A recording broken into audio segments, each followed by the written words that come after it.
This channel does not promote any violent, harmful, or illegal activities. All content provided by this channel is meant for an educational purpose only. এদিকে জঙ্গি অনুপ্রবেশের এই আবহে স্বরাষ্ট্র মন্ত্রকের সঙ্গে নিয়মিত যোগাযোগ রাখছে বিএসএফ অতন্দ্র প্রহরী, চিন্তার কোনো কারণ নেই। পশ্চিমবঙ্গ সরকারের সহযোগিতা পেলে আরও ফলপ্রসূ হবে গোটা বিষয়টি, মন্তব্য কেন্দ্রীয় শিক্ষা প্রতিমন্ত্রী সুকান্ত মজুমদারের।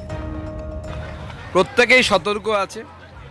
বিএসএফের বিভিন্ন অফিসারদের সাথে নিয়মিত হোম মন্ত্রণালয়ের মিটিং হচ্ছে, কথাবার্তা হচ্ছে, চিন্তার কোনো কারণ নেই। কিছু বাংলাদেশি দুষ্কৃতী এসেছিল, আমরা খবর পেয়েছি, এটা সংবাদ মাধ্যমে আমরা জানতে পেরেছি।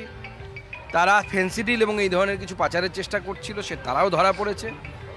বিএসএফ আগেও যেমন অতন্দ্র প্রহরী ছিল, একটা মাছিও গলতে দিত না তাদের জ্ঞাতার্থে, ঠিক সেইভাবে এখনও বিএসএফ আরও বেশি প্রোঅ্যাক্টিভ বিএসএফ, এবং বিএসএফ ভারত বিরোধী কোনো শক্তিকে ভারতবর্ষের ভেতরে ঢুকতে দেবে না।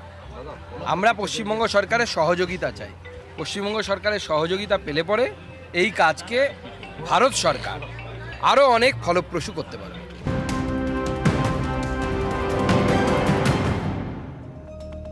চোখ রাখবো আরো একটি গুরুত্বপূর্ণ খবরে। কসবায় তৃণমূল কাউন্সিলর সুশান্ত ঘোষকে গুলিকাণ্ডে গ্রেফতার আরো এক। বিমানে ওঠার আগেই দমদম থেকে পাকড়াও ধৃতের নাম মোহাম্মদ আদিল। লুকআউট নোটিশ জারি ছিল আদিলের বিরুদ্ধে।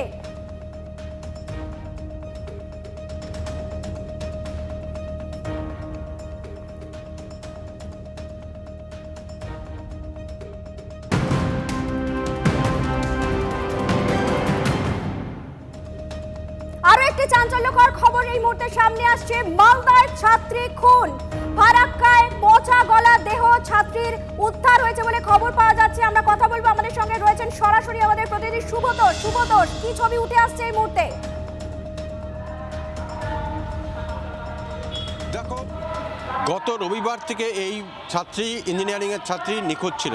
মূলত সে হরিশ্চন্দ্রপুরের বারদুয়ারির বাসিন্দা, বারদুয়ারি এলাকার, এবং গত রবিবার সে কুলিক এক্সপ্রেসে রামপুরহাট যাওয়ার জন্য উদ্দেশ্যে বেরোয়। মূলত সে দুমকার একটি ইঞ্জিনিয়ারিং কলেজের ছাত্রী, এবং সেখানে রামপুরহাট থেকে নেমে অন্য ট্রেনে করে তার দুমকা যাওয়ার কথা। কিন্তু মালদা টাউন স্টেশন আসা পর্যন্ত, হরিশ্চন্দ্রপুর থেকে মালদা টাউন স্টেশন আসা পর্যন্ত তার সঙ্গে কিন্তু যোগাযোগ ছিল তার বাড়ির লোকের, তার ফোনে কথাও হয়। কিন্তু তারপরে দেখা যাচ্ছে যে সিসিটিভি ফুটেজ, ফারাক্কার যে স্টেশনের যে সিসিটিভি ফুটেজ, সেই ফুটেজে দেখা যায় যে কুলিক ট্রেন থেকে সে নেমে বেরিয়ে যায়। এরপরে তাকে আর পাওয়া যায়নি। সেদিনই এনটিপিসির যে নেতাজি সেতু রয়েছে তার পাশেই তার ব্যাগ এবং মোবাইল উদ্ধার হয়, কিন্তু তাকে পাওয়া যায়নি।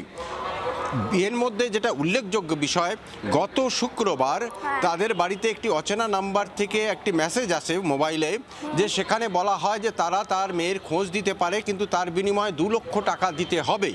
এরপরেই আজকে সেই মেয়ের ফারাক্কার যে গঙ্গার শঙ্করটোলা বলে একটা এলাকা রয়েছে, সেই শঙ্করটোলা এলাকার ঘাট থেকে, সেখান থেকে তার এই মেয়ের পচা গলা দেহ উদ্ধার হয়। এখন কথা হচ্ছে যে সেই মেয়েকে কি কে বা কারা অপহরণ করে নিয়ে গেছিল? যদি না হয় তাহলে কারা মেসেজ পাঠিয়েছিল যে তারা তার মেয়ের? অনেকগুলো প্রশ্ন সামনে আছে। সুব্রত, তুমি পরিস্থিতির দিকে নজর রাখো। আপাতত তোমাকে ধন্যবাদ।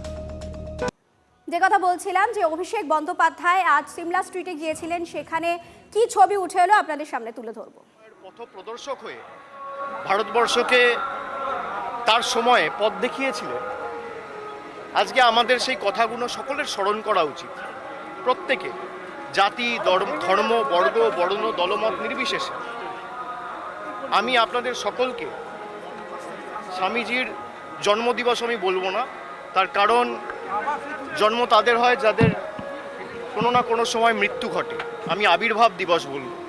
স্বামীজি আজও আমাদের মধ্যে রয়েছে, তার ভাবনা, চিন্তাধারা অমর এবং অবিনশ্বর।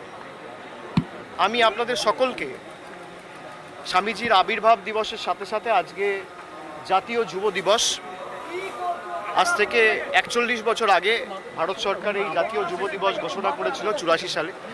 40 বছর ধরে ভারতবর্ষের বিভিন্ন প্রান্তে, জেলায়, বিধানসভায় স্বামীজির আদর্শকে সামনে রেখে, বাণীকে সামনে রেখে যুব সমাজ গঠন, দেশ গঠন, সমাজ গঠনের যে কর্মসূচি বিভিন্ন জায়গায় হচ্ছে, আপনারা সকলে সেটা দেখেছেন, উপলব্ধি করেছেন।